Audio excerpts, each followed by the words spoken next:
want to thank anybody who's joining me for this video today, for taking the time to maybe explore a topic that you're not that used to really talking about, which is what's going on in Latin America, and more specifically in Venezuela. But we're not going to stop in Venezuela. Uh, Many of you would probably ask, why are you going so gung-ho on Venezuela at this time? Are you some sort of, emotional basket case over people's suffering there? Well, I think it is hard to ignore that there's a lot of people down there that are actually starving or are looking right now at sources of food that you or I would never consider, living in probably one of the best countries in terms of quality of life in the world. But I guess the motivation that got me into this is just the absence of real in-depth coverage of it, which I think is bizarre. There's an issue where, for one thing, we're talking about the largest oil reserves in the world are in Venezuela. And Venezuela also has very important strategic implications for South America. But just like you probably have noticed or not noticed, by extension, the Venezuelan issue and that of Latin America gets sidelined by the Middle East, China, by Donald Trump. And the video that you're about to see, which I'm introducing now, was filmed yesterday, was cut off at the end just because of loss of connection. But with the guest that I had, who his name is Gabriel Rangel,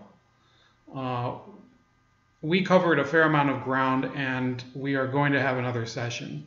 And there's going to be more people that are going to join me, hopefully. I've been in touch with them to discuss the real issues of why Venezuela is in the shape that it's in, and whether they personally have supported the president there, Maduro, in the past or even today.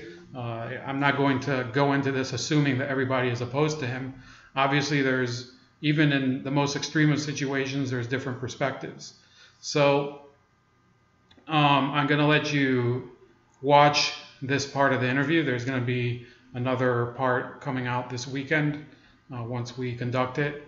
And I'm going to give a message at the end to anybody listening from Venezuela. So have a great next 45 minutes.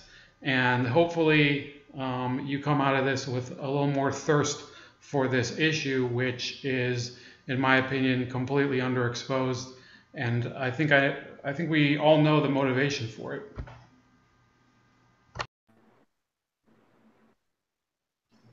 Okay, we're on with Gabriel Rangel. He is from Southern California, talking to us on this stream today.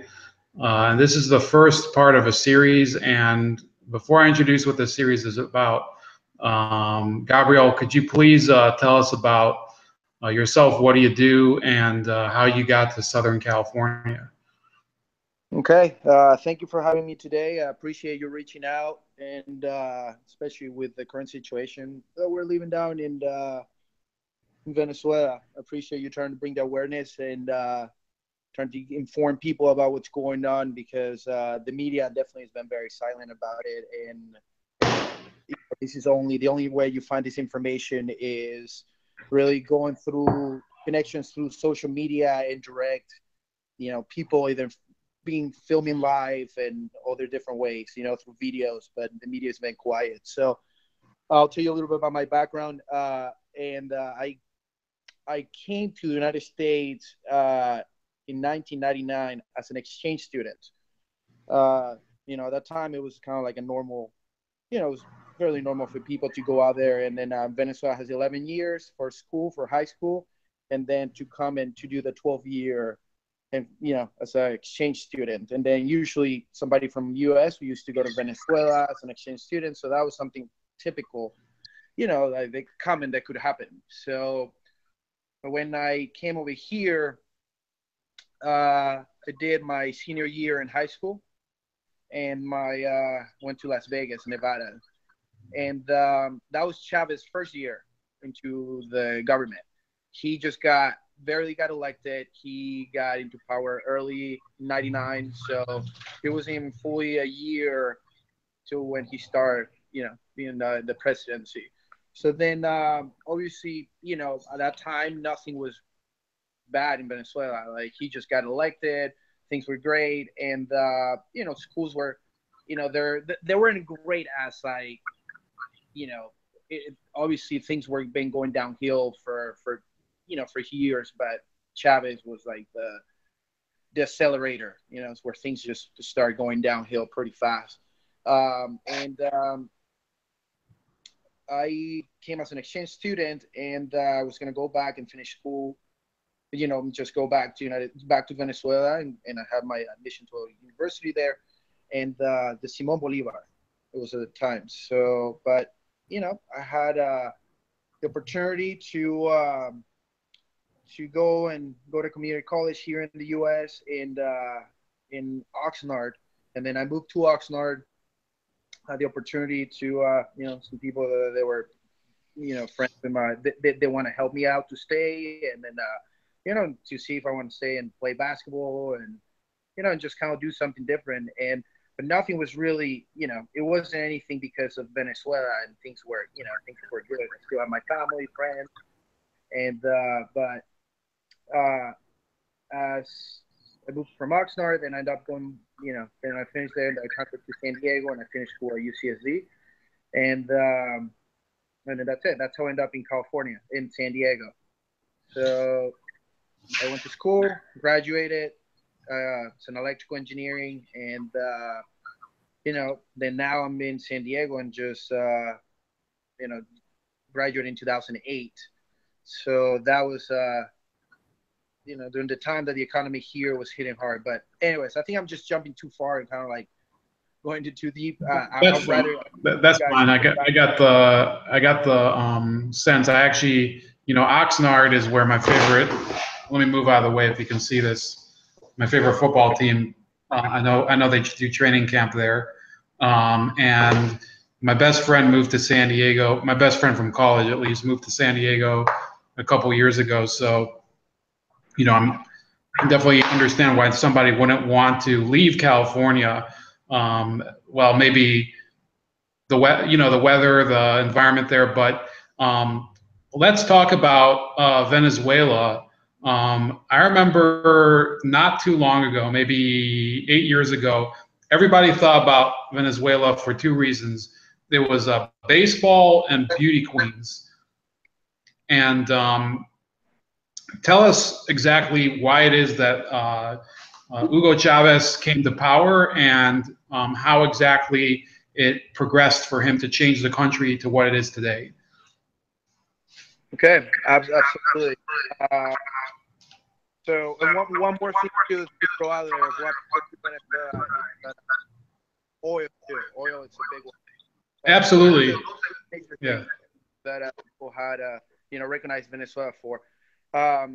So Hugo Chavez, he got into power. He got elected in 1998, and he was running against Salas Romer. Salas Romer, he was the minister of. He was minister of. No, he was an economist, minister of economy in the moment, and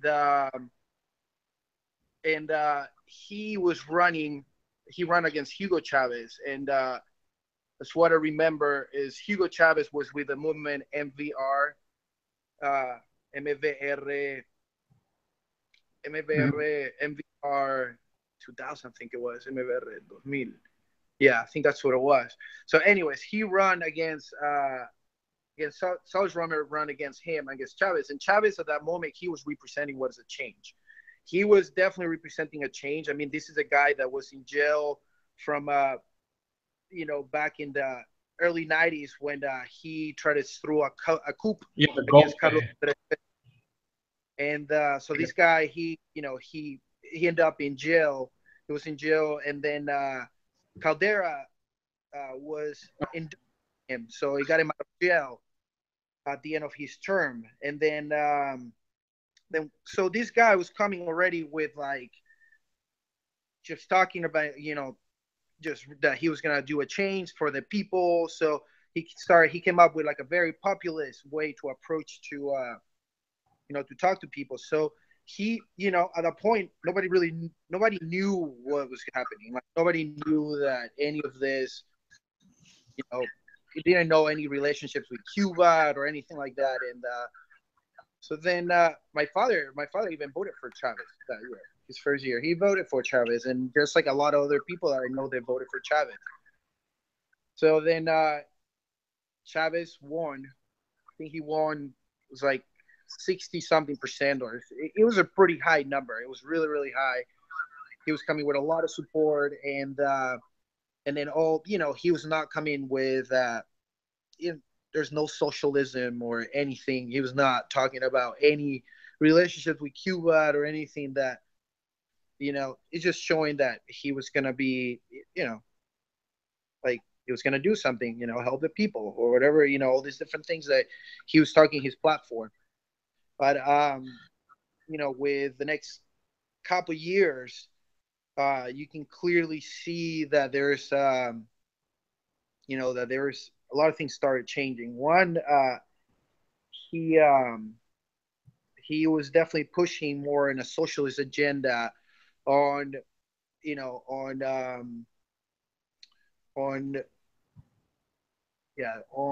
was pushing this agenda. I'm just trying to remember timelines in between. It's been a little time, so I'm trying to figure out.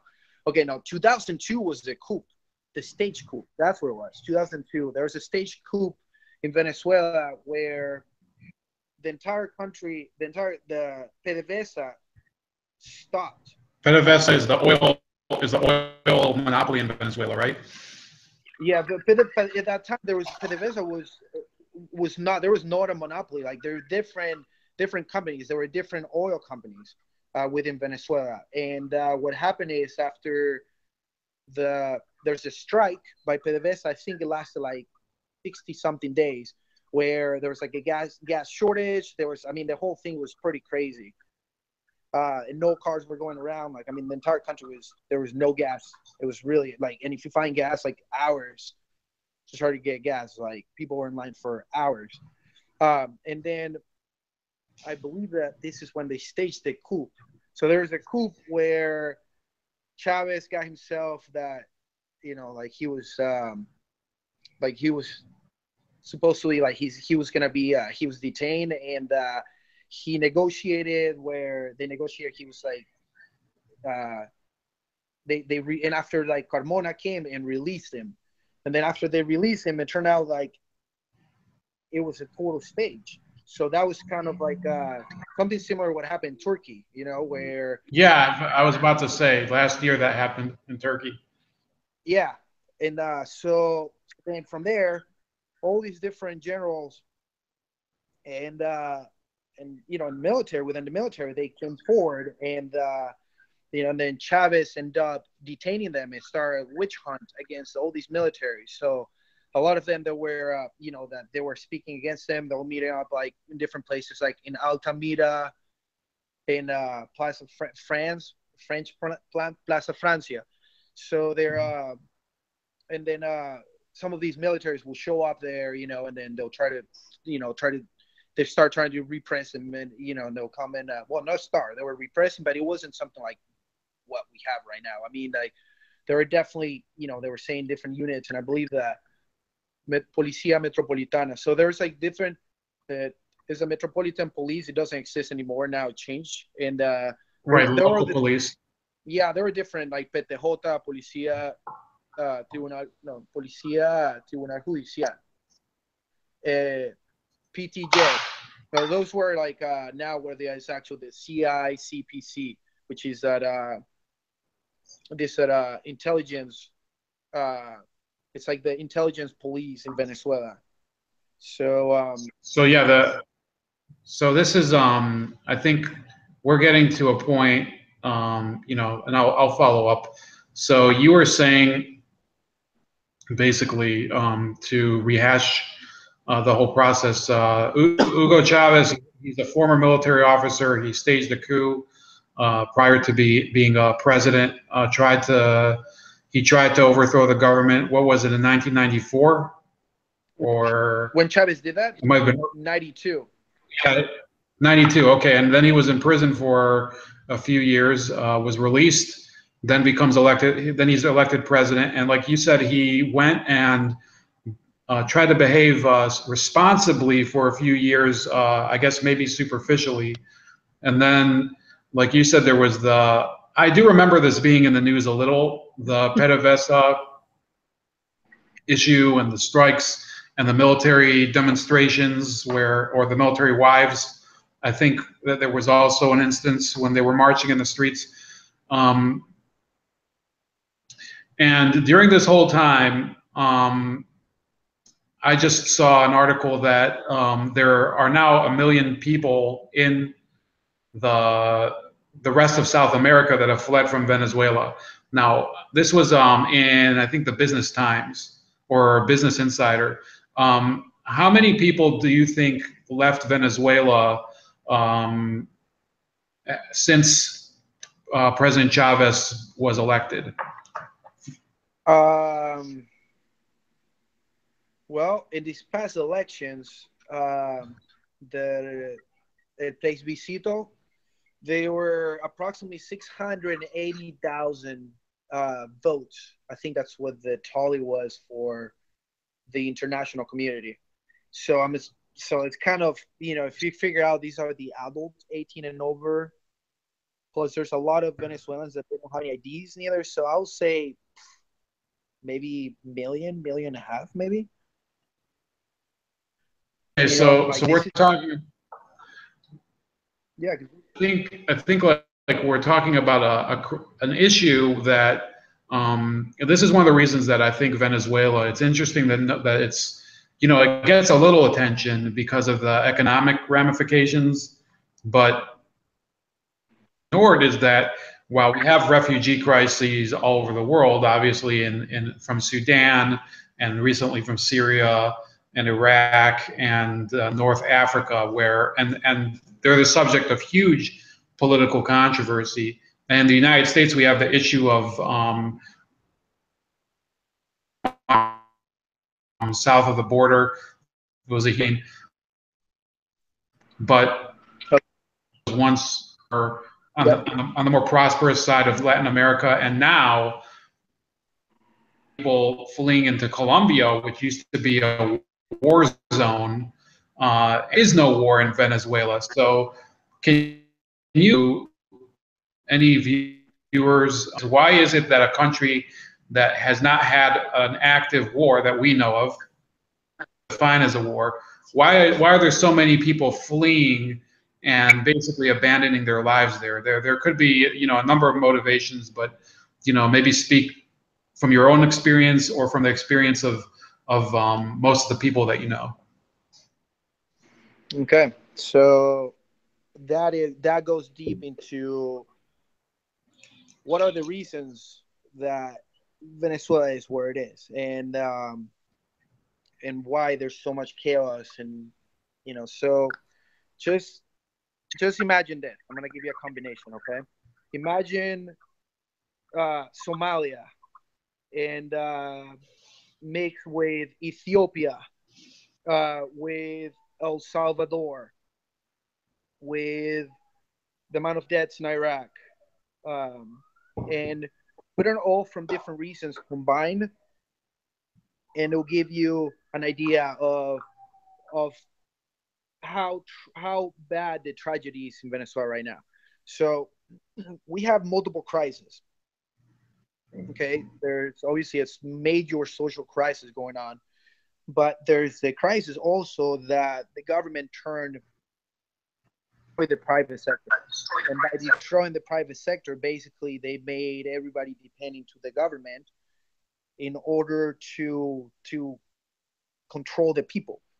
So by destroying the private sector, the government started invading different companies in order to try to sustain itself and trying to get as much, control the money, control everything. But the thing is, for everybody that got placed into these companies, they kept destroying these different companies, and they became bankrupt. So by doing that, you're basically destroying all these different areas within the country that they were, based of different needs. Like you have companies that, drug companies, or having companies that, in the the agriculture sector, where they start expropriating all these different haciendas and different centers where, so they, by doing that, they start destroying the access to food within the country.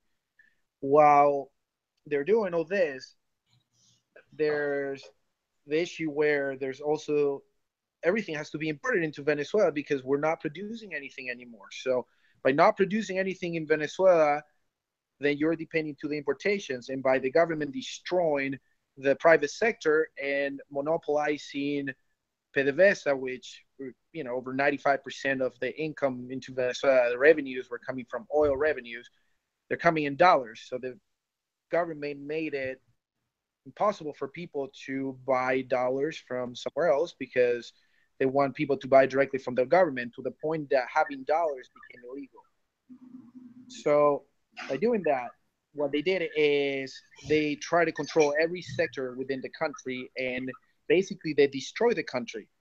They destroyed everything, and the way that they destroy all these companies, right? So now the government, the way that they can stay in power is by keeping chaos, by keeping people focusing on basic needs, so they can't really think outside the box while they're trying to indoctrinate the people.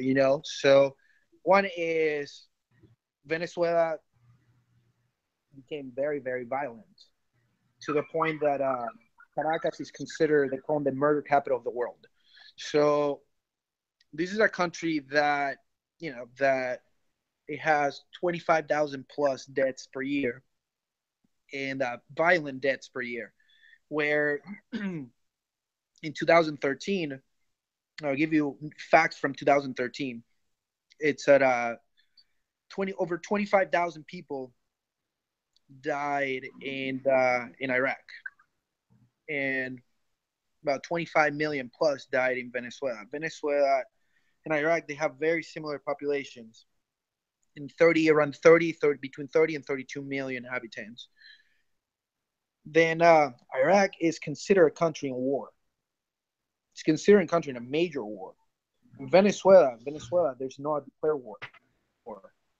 So this within war is there were not a specific enemy or anything. Cops were killing cops to try to steal their guns, because cops over there are, they're what we call malandros, but with license. These guys are basically, they're sicarios. They're gangsters from different areas within Venezuela, within barrios. And within the barrios, there's different gangs. And so, I mean, like, there's total chaos. People rob you for little things. So now, to the point that,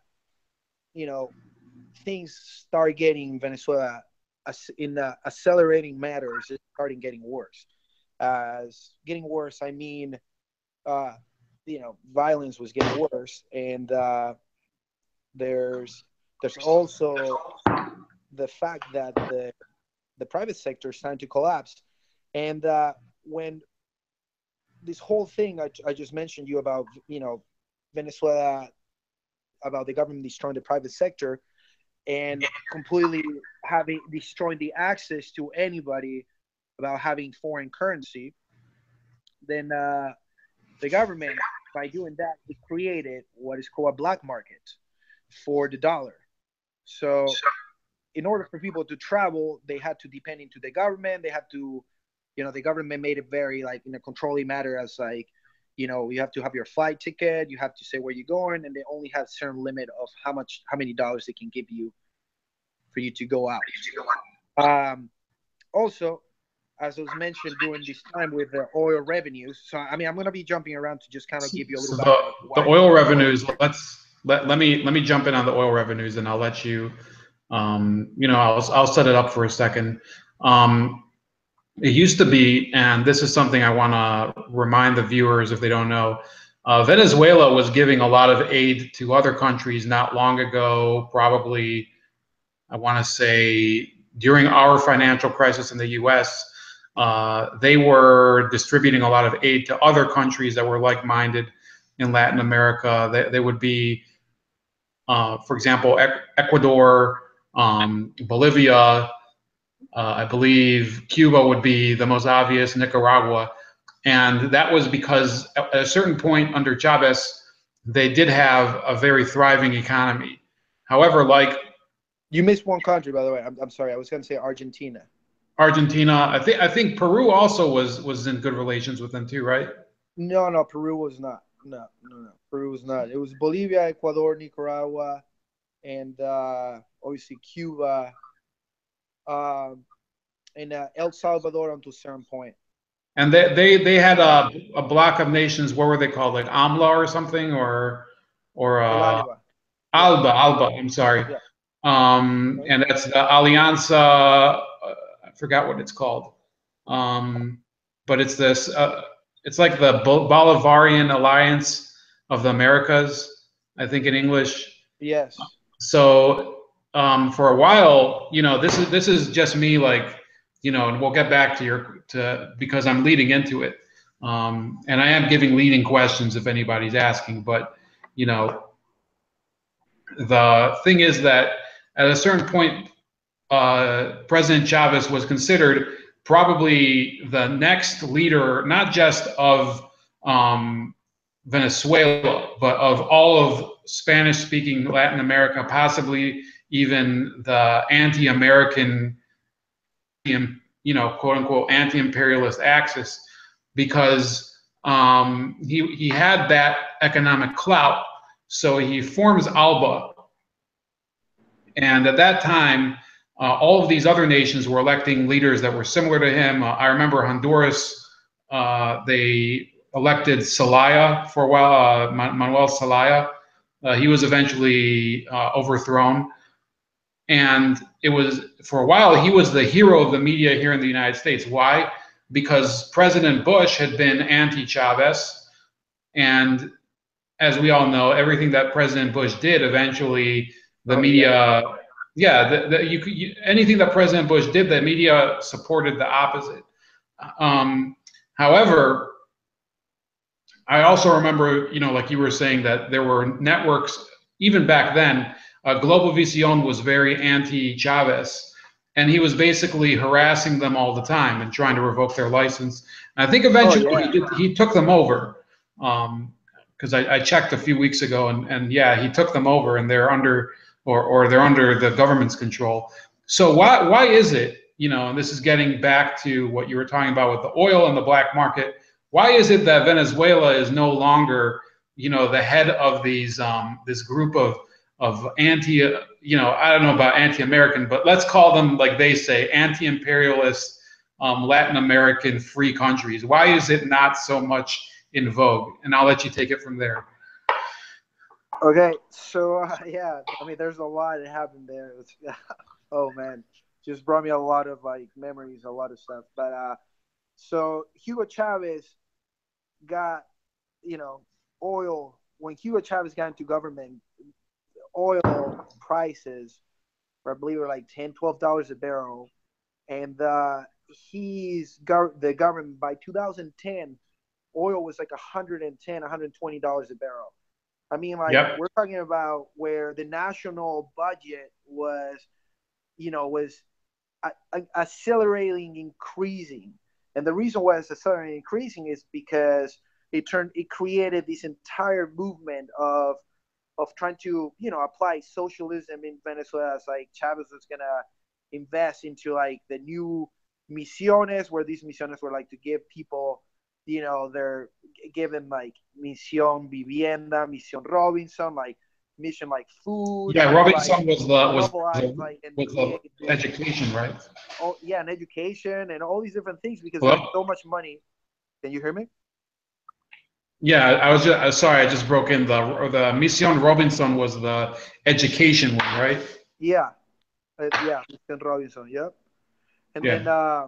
So with all this, obviously he has people that they're going to be working on, that they're running into these organizations. So he started putting people that, first of all, they're not qualified to run any of these projects or any of these programs, and second, the all this propaganda, it was like to push as like everything was going to be just in front of everything, kind of like what North Korea does, that they just put like everything is like a show, you know what I mean? Like people are just kind of like they see like the whole thing with Misión Vivienda, like to build all these different misiones, like buildings. It was they went and created these massive projects for like millions of dollars as like budgets.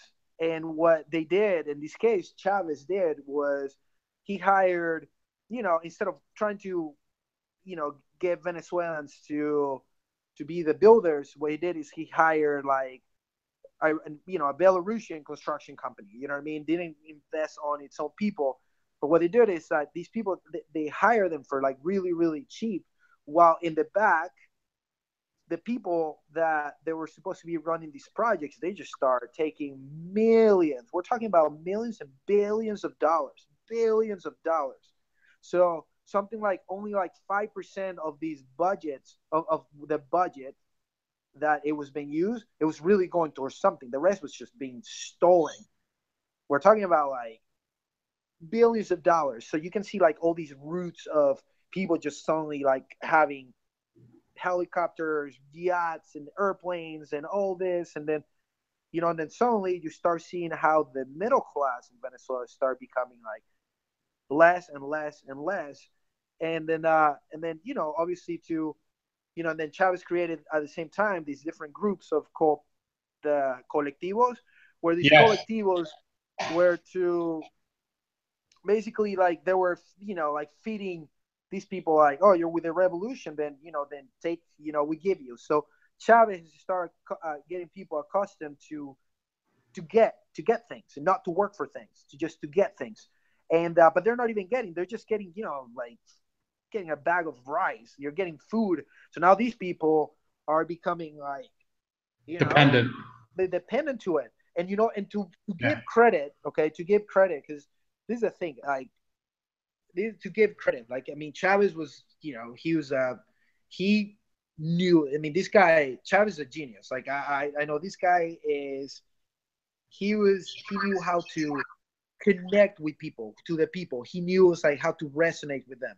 And this is a guy charisma. injecting like it's just so much of a pipe dream to people. And and like the guy was a leader. He was a leader, but this guy had, that's the thing, like he used this to inject hate, and by injecting hate, I mean like he will everything, whatever issues people were living, he just completely just blame it straight, as he say like, this is the right wing of Venezuela, the imperialism from the U.S., that were directly connected to, anybody that was opposed to his government. That's what he was.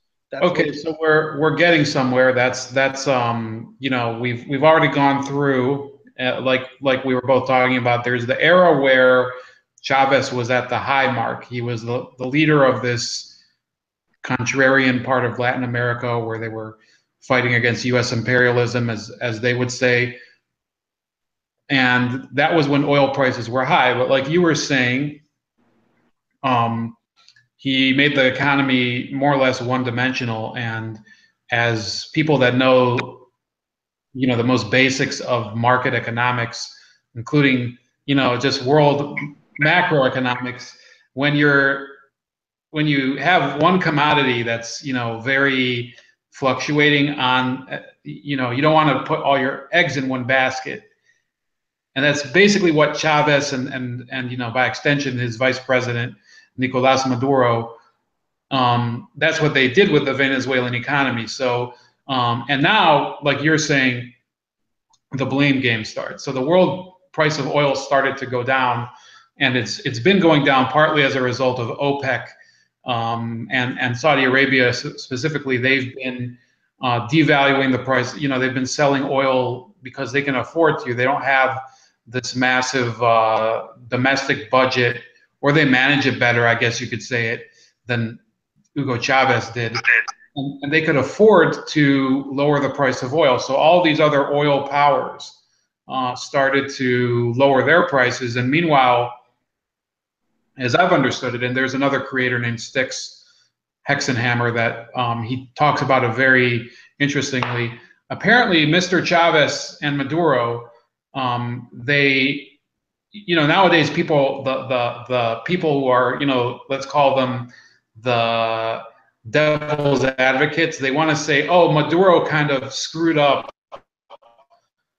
his accomplishments, when in reality, apparently, Chavez also neglected the actual oil infrastructure of PDVSA. Oh, yeah. Right, and everything, not just that, everything. Right, but when you have one thing that you can sell, one thing, and you let it fall apart like that, it's led to massive problems. I've actually seen reports that there are tankers out off the coast of what is it, Maracaibo, the big oil port. Maracaibo. Yeah. Yeah, they want to. Yeah, they're drifting there. They can't. They want to transport oil from Venezuela, but they can't because the ports are neglected. The refineries are everything that has to do with getting the oil to the market from or out of Venezuela at least is neglected. So there was this basic collapse in the price. And then what happened as far as you said that the private sector was falling apart, but I do know that there were certain businesses. I think Ford has a factory down in Venezuela, right? So what's been happening since this whole oil downturn? I mean, like, wow, there's a lot there in between I can tell you. So I'm gonna try to organize really quick my ideas because so the whole thing with infrastructure collapse in Venezuela is because all the major production companies, like, Venezuela had minerals too. Venezuela has metals. Venezuela had cement. Venezuela had, you know, and it just had so many other sources of income. That Venezuela used to export. There's so many other things used to export, but what happened is because the people that they were running these companies were against Chavez. If you weren't against Chavez, then what Chavez did is expropriated all these companies and nationalized them.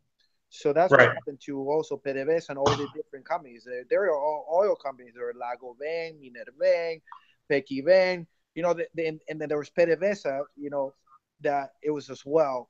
So there are different companies there. And what Chavez did is just completely monopolize everything and turn it into one and nationalize the same thing with the iron company and the aluminum companies. So Venezuela used to produce all these different things. And we also had El Guri, which is it's a dam that it's a hydroelectric plant that just feeds most of the country in electricity. And so basically, he put people there, people that they're not qualified, they're not engineers, they're not people in charge. They just don't know. He just put somebody that that it was Chavez supporter, and he's like, yeah, you're gonna run this company. It's like, okay, so these people, they don't know. They didn't know what to do with companies. All they knew was hello. Yeah, I can hear you. I think you turned the mute button down for a second.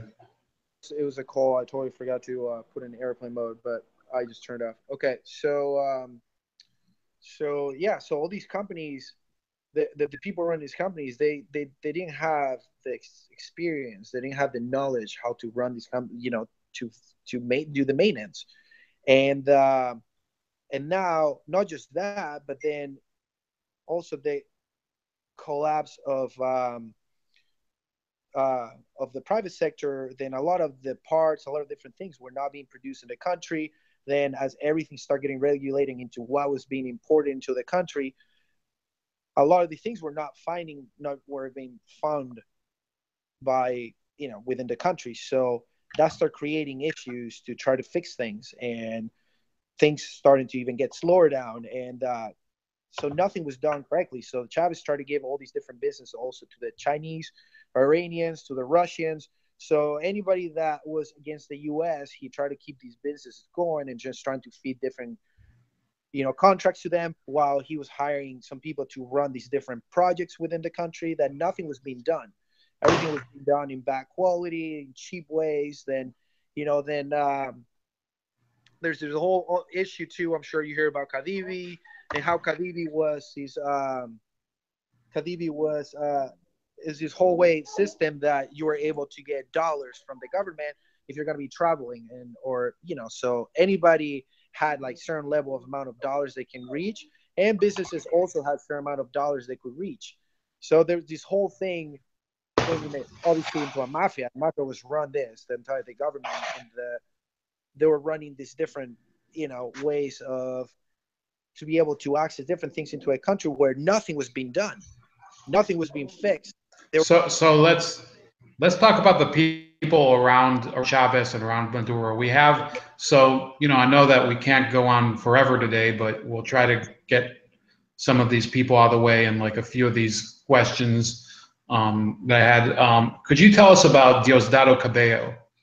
Oh yeah, Diosdado used to be the president of the National Assembly for 8 years, and this guy was also one of Chavez's right-hand man for the entire time since Chavez was there. So he had on his left side, he had Nicolas Maduro, on the right side, he had Diosdado Cabello. And it seems to me, so this is a question I have for you, kind of. Can you hear me? Yes, I can hear you. So the reason I brought him up, there's a couple people, if you're thinking about somebody who was a leader, Hugo Chavez was a leader. I mean, you can't take that away from him. Who were his? I know that he has another lieutenant named Tarek Al-Aissami, I think his name is. Aissami, yeah. Yeah. So these seem like the more intelligent people around him. So why did he appoint somebody who, I don't know if you'll take offense, but Nicolas Maduro kind of seems like a moron. Why did they let him take over and not one? Yeah. Can you hear me? I've heard to cocaine smuggling and all that. He seems like a real, to put it mildly, ringleader. And Aissami also seems to be a little more intelligent. Why did they put this stooge Maduro in line? Do you think maybe he was kind of like their puppet, or do you think he really does wield the power there? Oh no! So a big part here I forgot to mention, just because there's so much information, is that Venezuela, it's a Cuban colony. Right. I don't know if you know that. Cuba invaded Venezuela. Hugo Chavez was Fidel Castro's apprentice, and he got trained in Cuba, and now same thing with Nicolas Maduro. He was Raúl Castro's apprentice. So, but Diosdado Cabello, he was a leader, within the military. Mm-hmm. This guy is, Diosdado Cabello. He's been with Chavez from the beginning in the military. So Chavez always was surrounded, obviously, as from the military side, and from the Cuban side, he was, he had what was the mentorship from Cuba, and something that happened was the Cuban government, in this case the Castros, they knew that they couldn't control Diosdado Cabello, because he was a very powerful man within the country. He can control the military, and as he controls the military, he also is in that, aligned with all the different generals, lieutenants, and everybody,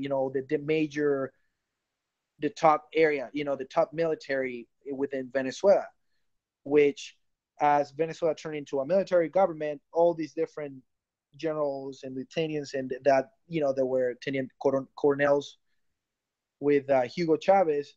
Now they're the governors and they're, ministers within the country. So some of them are the governors of each different state. So it got to a point that I don't know the number, but it's something like. Yo quiero ahora dar mis saludades a Gabriel porque nos quebró la señal de internet en el medio de la entrevista. Este mensaje es para la audiencia de hispanoamericanos y en particular venezolanos que son interesados en hablar conmigo y participar en este proyecto. Yo estoy listo ahora, dispuesto para entrevistar 3 personas más a partir del señor Rangel, y nos continuamos con el tema de Venezuela por las próximas semanas. También yo quiero conocer algunas personas que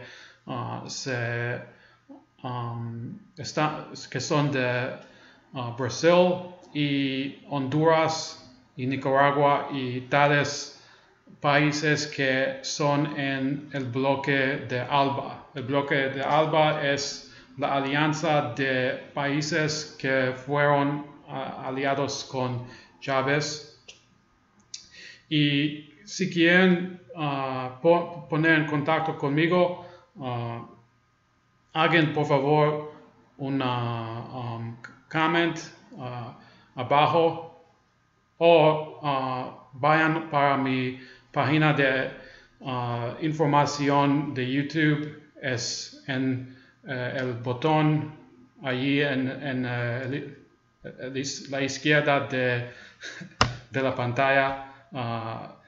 Perdónenme para mi español, no estoy regular de hablarlo en el diario, y que tengan un buen fin de semana. Adiós.